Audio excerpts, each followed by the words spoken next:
Podcasting from a town called Manalapan, New Jersey. This is That Oneness Guy, a podcast covering the many aspects and elements that embody oneness. I am your host, Danny Rongo. As an author, a singer, songwriter, and a podcaster, I am spreading my message of oneness, as you all know, basically to anyone who will listen. So before we get started, if you have not seen it yet, I have to inform you that these podcasts now have an official home where you can watch and listen to all of these podcasts from me, That Oneness Guy, on an all newly designed and interactive website. So if you may, I would just love for you to visit www.thatonenessguy.com. That's where you can see it all. The site contains my blogs and the new vlogs, as I've been doing recently, which have been really cool as well. On those vlogs, what I'm doing, my friends, is I'm just making them like under 10 minutes long. I'll be picking a topic, and then obviously I like to add in a song of mine that correlates to the topic that I'm speaking about. So I've been having a lot of fun with them, and so far the response from you guys is that you like it too. So I do appreciate it. So as I like to say, let's get right into podcasting. You are listening to episode number 24, an interview with spiritual author Susan Smith Davis. So let me tell you first a little about Sue. Susan Smith Davis is the founder and owner of Entertainers Plus, an entertainment agency, and Entertainers Plus Records in the New York tri-state area. She previously had a successful career in all facets of the book publishing business, and since starting the record label, she has co-composed a few songs as well. She is the mother of 5 grown children and now resides in southern New Jersey with her husband and also author Ronald F. Davis. So before I introduce you, let me just cue you guys in to the connection here, if you may. You guys know that over the years I've been performing literally hundreds of shows at the many senior assisted living facilities throughout New Jersey. Well, all of those performances, or most of those performances, I should say, have come on the courtesy of my guest here tonight, Susan Smith Davis. She is a friend of mine, and she is the owner, like I referenced, of Entertainers Plus. So that's how I got to know her some years ago. But what I did not know until recently is about the spiritual books that Sue has published, which is something else that we have in common. And before I introduce her, I'm going to show you these books as well. All right. First up, this book is called Foretold, an epic spiritual journey. I'm going to hold it right up here. Make sure you guys can see it. Okay. For an epic spiritual journey. And then also Susan's other book is called Journey to Mystic Island. So my friends, let me introduce you to my friend, an agent, and fellow author, Susan Smith Davis. How are you this evening, Sue? How you doing? Great, thanks. Thanks for having me. Oh, absolutely. It's a pleasure. So give us a little intro about what you'd like to have my listeners know about you. Just, basic stuff. Give us a little about the Susan Smith Davis that I got to know and love over the years. Susan Davis 101, if you may. Well, my 2 books are both true stories all the way through. I can't think of anything to make up in them. But there's something that I realized that would be interesting to you, is that I reached enlightenment once, and that gave me the feeling of oneness for days. I was high for days without, any drugs or anything to make me there. Really? My hypnotherapist put me, hypnotized me for 4 times. It finally worked. And wow. The next thing I knew, I was floating on air for days. You look at the trees are like reaching out for you. The air was thick, and all the blooms on the trees were just beautiful. I wish I could get it back again. So was it any one event, Sue, or like just the process as you were writing that actually led to this for you? The enlightenment? Yeah. No, that was years and years ago that I felt that while I was working at the publishing place. It's I love how stories like that just evolve on their own. Yeah, You know? it feels like you're one with the world. It was just truly amazing, and I totally understand where you're coming from now. I don't know if you ever reached that enlightenment. Yeah, yeah, I have, and it's a pleasure to hear everyone's story. Like for me, I'm sure I've probably told you in the past that it was just the process of how I started writing songs decades ago that just actually all had that same theme and commonality. Like back in the day, Sue, I didn't even know what like oneness was or meant. I didn't come across that like term until much later in my like spiritual journey, if I dare call it that. But yeah, but to your point, when you come across a time of your life, a certain event in your life, and when you really feel that bond and that inherent connection, exactly like you said. In fact, I love what you said. Did you say something like the air felt thicker? Yeah. That's great. You know what I mean? And because I've actually never heard someone say it like that. But folks, like if you can try to visualize what Sue just said there, like that's what these things do to you. Like you're so in touch with something that we take for granted every day of our lives, like the air, but you felt it being like thicker. You know what I mean? And like it meant more. And like I've heard over years people say that flowers smelled, more, floral. Like the colors in trees would be more vibrant and stuff like that. Right? Right. Oh man, that's wonderful. So now, was it that aha moment, if you may, that actually pushed you into starting your first book back then, or? No, they were the dreams that I had that the story is based on. I ask you about those dreams. Yeah. They were psychic dreams, and they were symbolic. And I was just a plain Christian girl. I didn't know anything about foretelling or any of that. So I was wandering around what to do. How do I find out what these dreams mean? Until somebody suggested I go to a psychic. So I went to one, and they didn't really help me much because they wouldn't say, well, this is what you dreamt about, so. Yeah. I just go through the process of telling about the dreams and then all the things that came true as the years went on, because it happened over many years. The second book is pretty similar. It's almost like a continuation, but it's a different story. And that's Mystic Island, right? Yes. It could actually be separate, Yes. That's why they're separate books. But it actually is part 2 of this first book. Yeah, like I said, I've been making my way through. I'm not done with it yet, but I'm still on your first book. But it's so interesting. Like I love reading your take about everything that your family went through in the moves that you've had in the first book. Because these are things that everyone goes through. You know what I mean? So how you were able to just journal it down and come to a good place within yourself, especially like within your own spirituality. I love it. Again, so as we're talking about them, why don't you tell my guests where they can actually find your book, Sue? Oh, on Amazon, definitely. Okay, on Amazon. I think there's some other sites too. I've seen it. Okay, again, here's the cover of the first book. Trying to make it so you can see just the title completely. Again, I'll be sharing these titles underneath as we talk. And the second book that Sue was talking about, which is the ghost story, as you said, right? Kind of a journey to Mystic Island. Absolutely. That's cool. But again, my friend Susan here wrote these books. These are true stories about her family.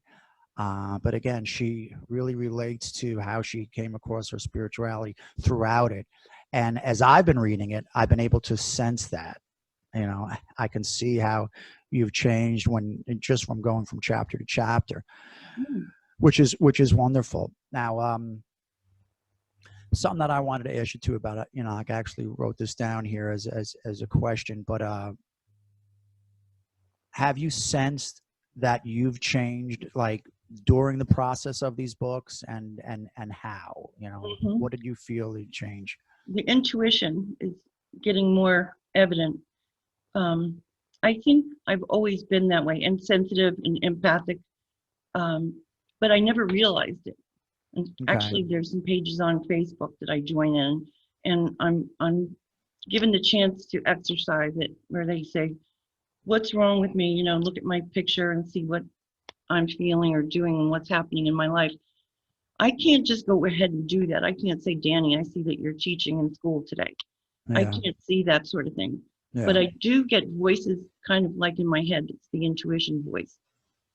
I have a funny story to tell you too. Sure, go ahead. We were down at Atlantic City one night. I think I got a free gift at one of the casinos, and then we were going to go eat at the buffet with a coupon. We have buy one, get one. So Ron doesn't really like to play any of the games, but there's one I have that's a favorite. And he was waiting across the building for me while, you know, to be picked up. We were going to go out again. So I was doing poorly. And then okay, I'm getting off. Say, I'm done. I'm done. All right. I printed out the ticket and I went to a cash out machine across the casino on the way to pick up Ron. And as I was getting in the cash out line, this voice told me, go back and play Max. I said, no, Ron's waiting for me. Go back and play the Max. Wow. And I was like, you know, this sounds meaningful. Yeah. I said, but Ron's waiting for me. I shouldn't.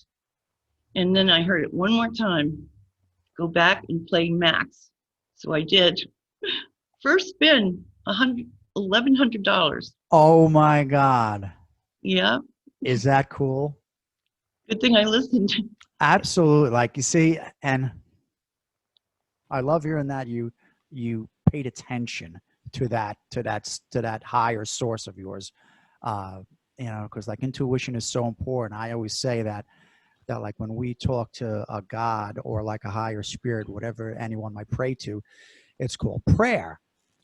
But when God or your higher source answers back, people don't know that, but that's what intuition is. That's your higher source answering you back. So for you to recognize that, and especially if you're down in Atlantic City, because I have to say, I could share stories like that similar to myself. Like I remember just was it probably about a year and a half ago.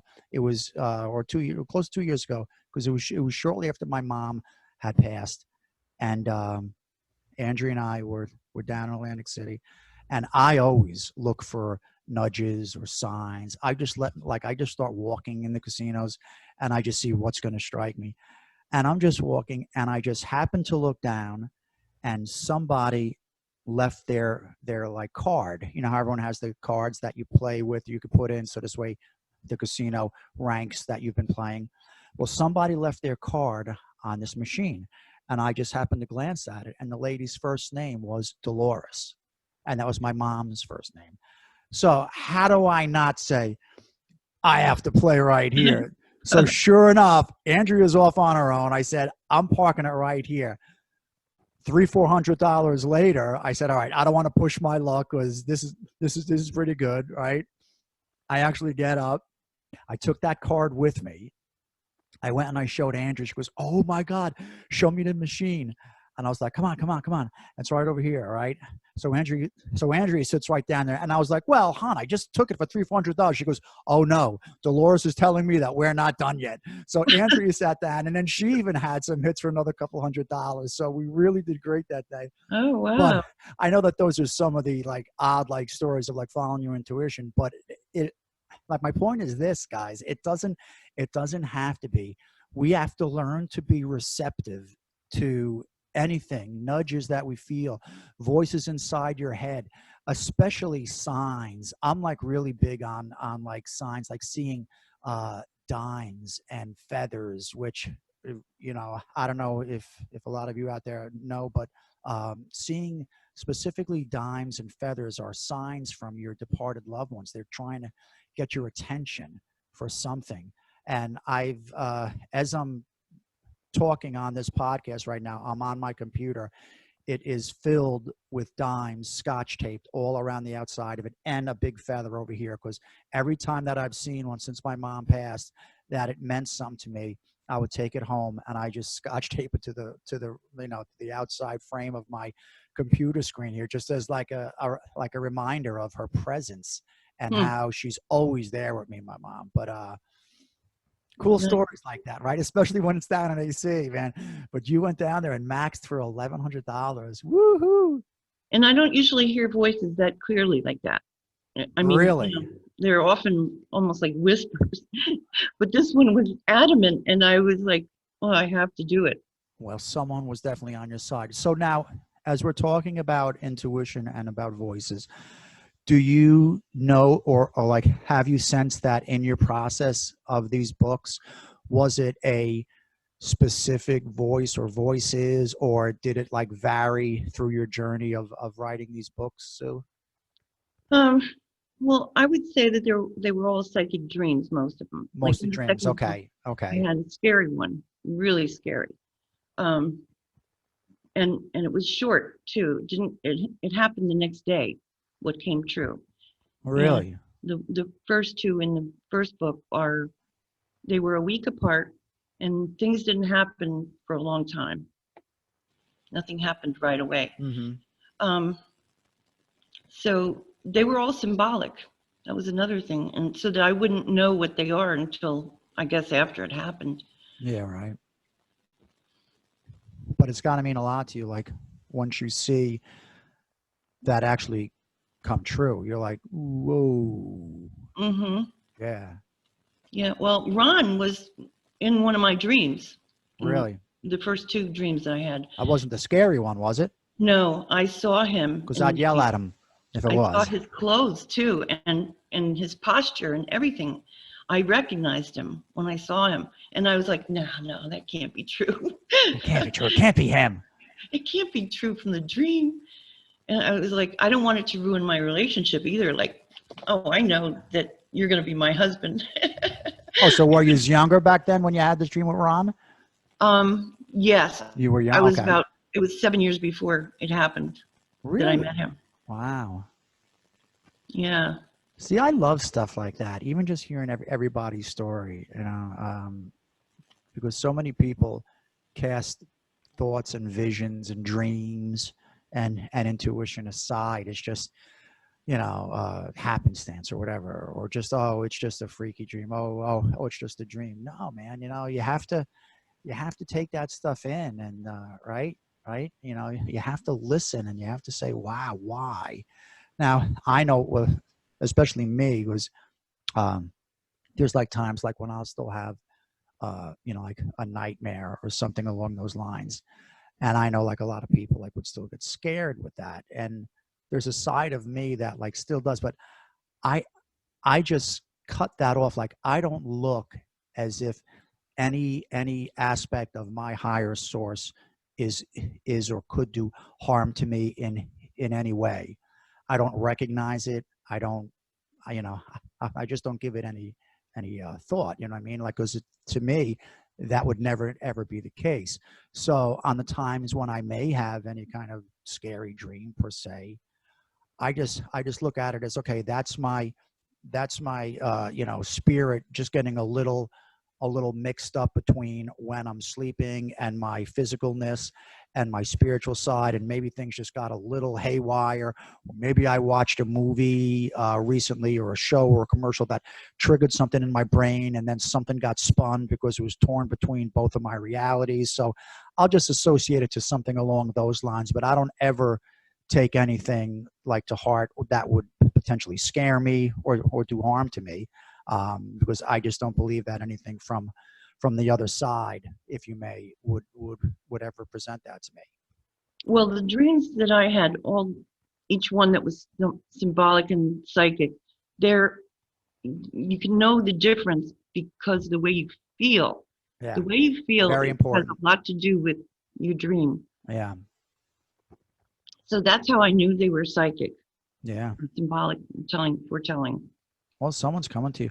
Let me ask you, like, do you have any siblings, or like, like, were your parents this way? My Like, mother did they seemed have to any? be, she said she and her mother would be good at telling who's on the phone before they picked it up, but she Right. never really talked about it much.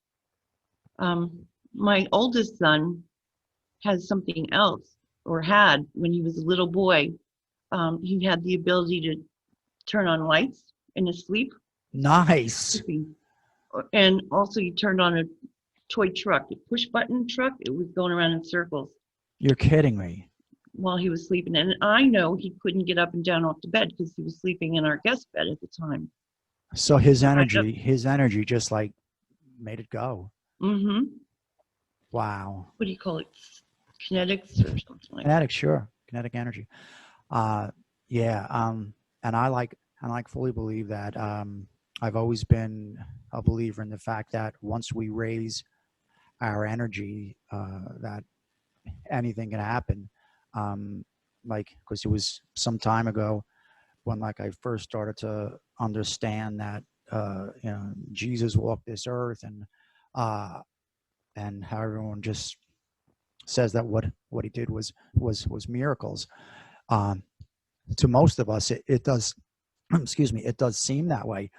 But if you consider what even Jesus said, that anything that I can do, you all can do as well. He was basically telling us that this isn't anything that you don't have access to. Right.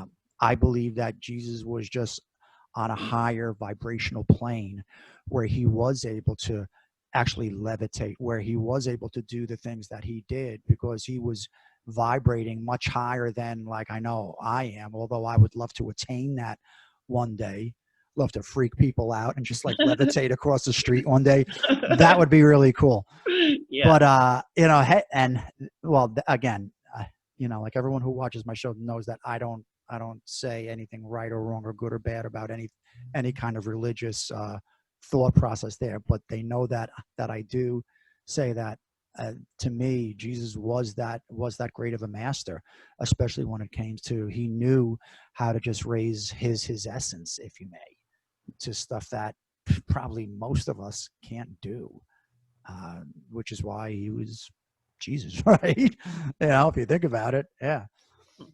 But all good stuff. So, is there a potential another book in the works, you think, at some point in time, or what do you think? I don't know, because nothing really has changed or has been dramatic in my life. I did just write a children's book. Oh, how was that process? It actually just came to me as an idea. The ducks that I wrote about have been coming here for years. Really? And then they go for the winter, and they come back in the spring. That's so cool. Yeah, So, we used to have that at our last house. We used to see a family of ducks every same time every year. They would come and have their babies and then move on, and then we used to see them again next year. It was great. But that's cool. Yeah. So, what's that story about? Is it about the ducks, and you just tied it in with children? Yes, I just figured that what I had to say and who would be interested in it would only be children. Yeah. Well, that's great. That's beautiful. I'd been taking pictures of him through the years too. Okay. So I made it like he has a little personality, George.